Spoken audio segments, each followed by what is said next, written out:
for something like that, which is what, an A major sixth, or F sharp minor 7, I guess, I'm looking for all the notes I can find from that arpeggio within 1 octave. And there they are. So be careful with this finger. This finger generally doesn't have to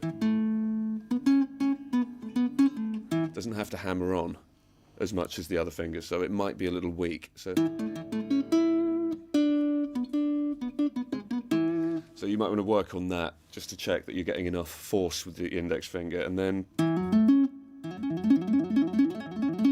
you've got that shape there. If you're Jennifer Batten or more that kind of player, you might, maybe both of your hands are good and you'd prefer to do that. My thing is, this hand has been fretting notes for a lot longer than this hand, so it's better at it. It's stronger. I've got my thumb behind there and I can stretch further. So again, it's a personal thing. I like to get this hand to do most of the work, and then this is the spare.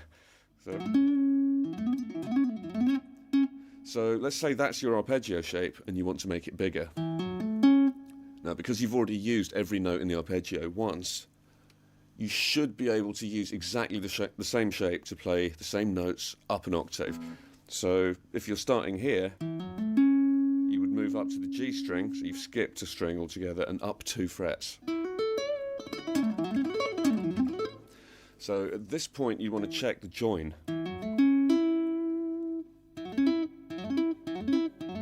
So maybe just stop after that note to check that it's in time and it's loud and it's a thing of joy to listen to. And then...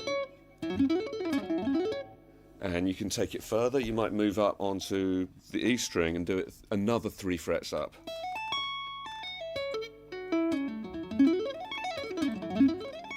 So magically you have an enormous arpeggio.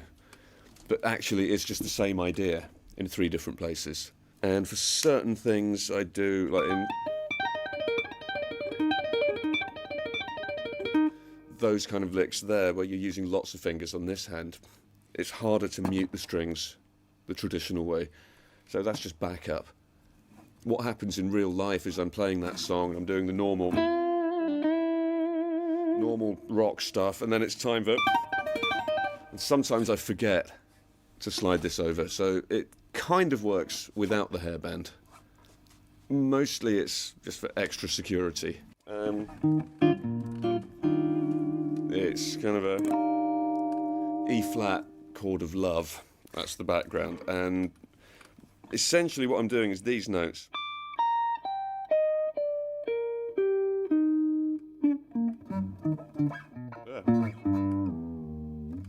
And I'm trying to split the notes on each string between the 2 hands. So for anything like that, this hand plays the high one and this hand plays the low one. So if I line it all up, you get that kind of sound. And then the fun is, because you've distributed the notes this way, you don't have to play them all in order. So what I'm doing here is playing 2 notes with this hand, so it's that one and then this one.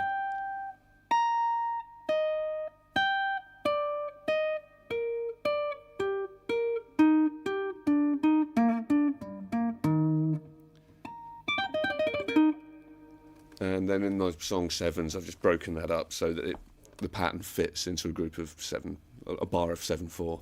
But you don't need to do that. Just take the idea, write your own lick with it.